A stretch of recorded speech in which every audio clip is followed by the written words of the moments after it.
Credit growth, earnings growth, और क्योंकि आपने कंजम्पशन की बात की, ऑटोमोबाइल नंबर्स की बात की, इन सबको अगर जोड़ दें तो क्या जो दो सबसे बड़े पिलर हमारी मार्केट के नॉर्मली रहते हैं, कंजम्पशन और फाइनेंशियल सर्विसेज, क्या वही लीड करेंगे मार्केट को? सी ऑटो कंजम्पशन में आप ऑटोमोटिव को तो आप नंबर देखिए, हाई फ्रिक्वेंसी नंबर है, आपको अभी एक हफ्ता पहले नंबर आया सबका, है ना, तो ये मोमेंटम फुल चालू है।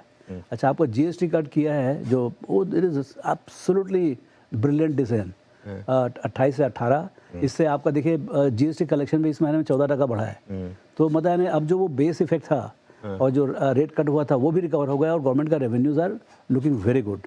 तो ये क्या होता है, ग्रोथ अभी 11-12% इकोनॉमिक ग्रोथ होगा ना, तो आपको टैक्स कलेक्शन भी बहुत अच्छे से होगा, तो आपको फिस्कल डेफिसिट, ये सब मतलब everything works very well except the inflation, कि भाई आप ज़्यादा 7.5-8% से ग्रोथ करते हैं तो इन्फ्लेशन ज़्यादा ना हो जाए, वही एक डर रहता है। तो यदि इन्फ्लेशन 3.5-4% है तो मेरे ख्याल से I think we can go on. अब कब तक चल सकता है वो देखना पड़ेगा, बट मुझे लगता है कि now monsoon has also picked up, सब चीज़ें जो चारों पांचों चीज़ें थी। अच्छा, इसके बाद से आप ये ना भूलें कि ग्लोबल कैपेक्स बूम है। See, there is one big tailwind, that is the capex boom for the power, for defense, for AI, पर सब तरह का कैपेक्स बूम है। सो इतना ज़्यादा कैपिटल गुड्स कंपनीज में, इतना ज़्यादा, सो कंजम्पशन तो एक तरफ है जो डोमेस्टिक है, लेकिन जो कैपिटल गुड्स का जो डिमांड है डोमेस्टिक भी है एंड ग्लोबल भी है।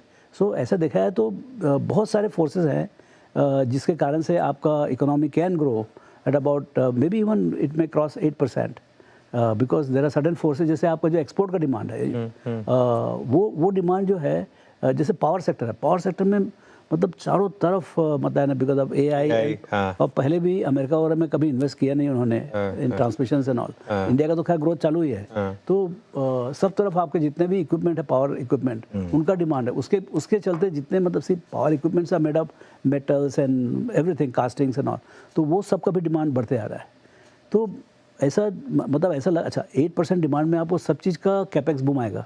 देखिए every single company is announcing now, ये जो कंप्लेंट करते हैं कि भाई प्राइवेट कैपेक्स नहीं है, तो प्राइवेट कैपेक्स कब आएगा, जब demand will exceed the supply. तो सप्लाई बिल्डअप करने के लिए आप कैपेक्स करो। देखिए आप सब कंपनी जैसे hero MotoCorp, TVS, Telco, Maruti, सब ने नए प्लांट, हीरो ने अनाउंस किया, सब ने अनाउंस किया, वही तो सब 55-7 हज़ार करोड़ के सब अनाउंस कर। तो जैसे जैसे इकोनॉमी में ये फेज पिकअप होगा, आप देखना even Nestle and HULs, which are not known for capex, even they will announce capex. Okay. So मेरे ख्याल से a sustaining 7.5%, 8% growth from here is the key to really attracting domestic as well as foreign attention.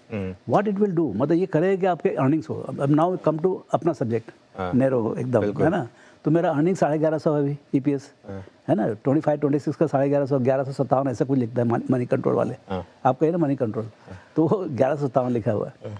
हमारे सब एनालिस्टों का अलग अलग है, but 1100 समझ 1150। तो इस बार यदि 15-17% ग्रोथ आया है तो you are looking at any between 1250 to 1300। Okay, 27-28 जो है वो यदि उस वापस 15% बढ़ाओ तो 1450 से 1500 के आसपास EPS आ सकता है, 1500 के। तो 2 साल के अंदर मुझे ऐसा लगता है यदि मान लो यदि आप P मल्टीपल तो 20-21 का, तो 30 से 32 हज़ार, तो मतलब नाउ मतलब इट इज गेटिंग, सी हर चीज़ अपने हिसाब से नहीं होता, वो कोई 32,000 नहीं जाने वाला, पहले जाएगा 35,000, फिर 32 में आगे रुकेगा। तो ये जो है मतलब नाउ मतलब आप जितना देरी करोगे उतना ही बड़ा रॉकेट का लॉन्च होगा। Investment in securities market are subject to market risks. Read all the related documents carefully before investing.